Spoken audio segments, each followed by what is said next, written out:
Bonjour la famille et bienvenue pour ce nouveau numéro de Jésus est fameux. Merci, vous étiez très nombreux à suivre le précédent numéro. Merci pour vos encouragements, ça nous va droit au cœur et que le Seigneur vous bénisse. Le précédent numéro, nous étions en train de parler des deux paragraphes, les premiers paragraphes de la chanson Élie. Nous avions dit le grand message, c'était que le Seigneur a des projets sur nous, des projets de paix et non de malheur.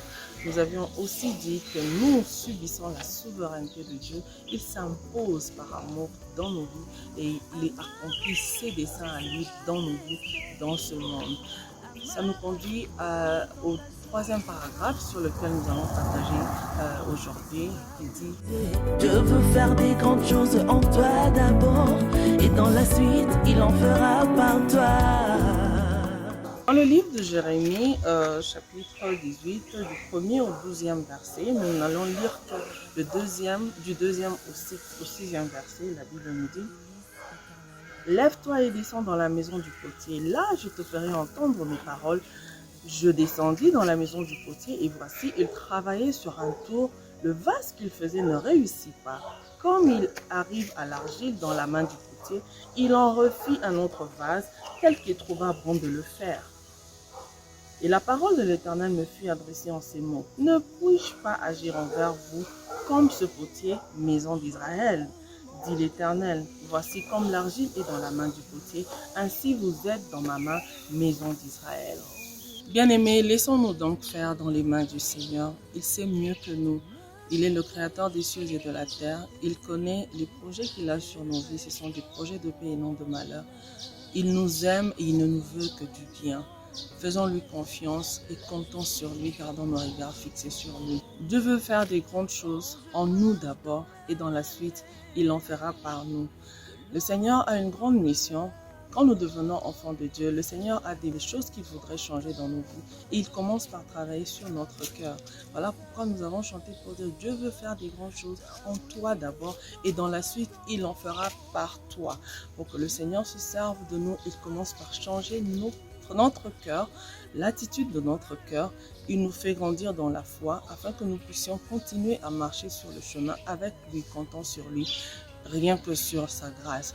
Et ensuite seulement viendra le temps où il va se servir de nous. La Bible nous dit dans le livre de Job, le chapitre 32, au verset 8, la Bible dit « Mais en réalité dans l'homme, c'est l'esprit, le souffle du Tout-Puissant qui donne l'intelligence. » Bien-aimé, ce qui importe à Dieu, ce n'est vraiment pas notre apparence. D'abord, Dieu aime travailler sur notre esprit, sur notre cœur, changer notre cœur, imprégner sa personne dans notre cœur, que notre esprit lui ressemble, que notre cœur lui ressemble, afin que nous puissions ressentir les fruits de l'esprit même. Dieu veut commencer par travailler sur notre cœur. Et encore, la Bible nous dit dans 1 Pierre chapitre 3, le 4e verset, « Mais la parure intérieure est cachée dans le cœur, la pureté incorruptible d'un esprit doux et paisible qui est d'un grand prix devant Dieu. » Dieu, dans tout ce qu'il fait, bien-aimé, travaille sur notre cœur. Il aime notre cœur plus que toute autre chose. La Bible ne nous dit-elle pas que nous devrions garder nos cœurs plus que toute autre chose parce que de notre cœur coulent des sources d'eau vive. Dans 1 Samuel 16, le verset 7, le Seigneur dit à Samuel, « Ne prête pas attention à son apparence et à sa grande taille, car je l'ai rejeté. » L'Éternel n'a pas le même regard que nous humains. Nous regardons à ce qui frappe, mais l'Éternel regarde plutôt au cœur. Dans quel état est ton cœur? Dans quel état est mon cœur? C'est ce qui l'intéresse et ce qui l'importe plus que l'homme qui regarde à ce qui frappe aux yeux, mais l'Éternel regarde au cœur. Dieu veut faire des grandes choses dans ton cœur, bien-aimé. Il se sert des temps et des circonstances pour pouvoir nous modeler comme l'argile dans les mains de ce potier. 2 Corinthiens, le chapitre 4, du 16e au 18e verset, la Bible nous parle des légères afflictions. Comme nous venons de dire, le Seigneur se sert des circonstances pour nous modeler, pour nous façonner. Les légères afflictions qui produisent un poids éternel de gloire. Bien-aimés, nous comprenons donc que chaque fois que le Seigneur travaille sur notre cœur, l'objectif, c'est de nous amener à un poids éternel de gloire. Nous voir comment de cœur à la gloire. Bien-aimés, acceptons que le Seigneur puisse modeler nos cœurs, parce que si nos cœurs ne changent pas, il nous est vraiment impossible d'atteindre les dimensions auxquelles il nous attend, auxquelles il nous a appelés. Proverbe 27:19 nous dit: tout comme l'eau reflète le visage, le cœur de l'homme reflète l'homme. Et encore Proverbe 4:23 nous dit: garde ton cœur plus que toute autre chose, car de lui jaillissent les sources d'eau. Bien-aimé, le psaume 51, le 12e verset, devrait être notre prière de chaque jour.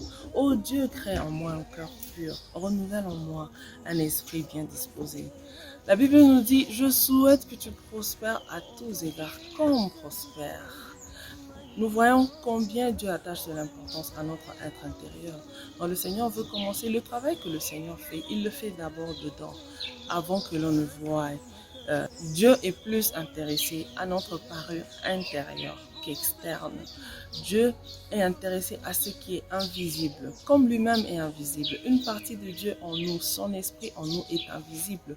Le Seigneur travaille plus sur ce qui est invisible, parce que ce qui est invisible est éternel. Ce qui est invisible, c'est ce qu'il nous faut pour atteindre les objectifs du royaume. Ce qui est invisible, c'est ce qu'il nous faut pour un jour nous retrouver dans le royaume des cieux.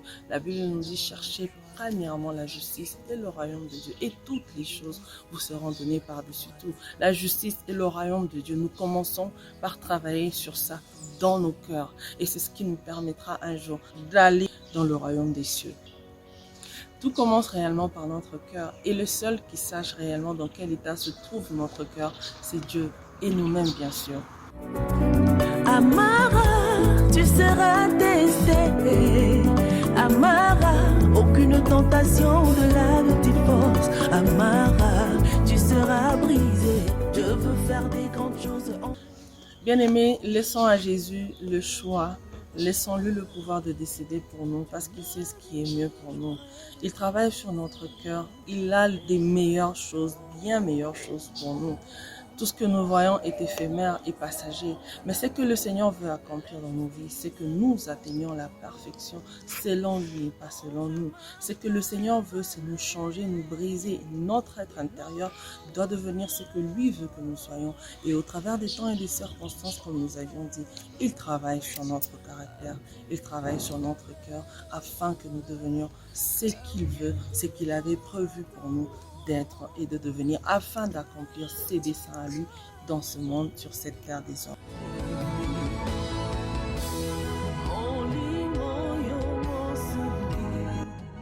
Bien-aimé, je voudrais te rappeler une promesse qui se trouve dans le livre de Jérémie au chapitre 29, le 11e verset.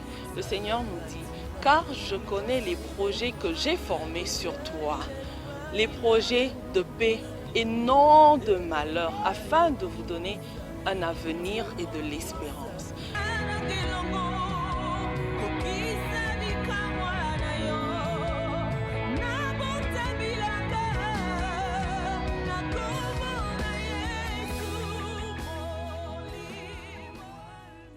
Bien-aimé, pour toi qui ne connais pas encore Jésus, la seule façon de lui permettre de changer ton cœur, c'est de le recevoir comme ton Seigneur et Sauveur, de lui donner la place de choix, la première place dans ton cœur. Que Jésus prenne les rênes de ta vie, alors il va changer et transformer ton cœur. Il va lui donner la paix que tu désires.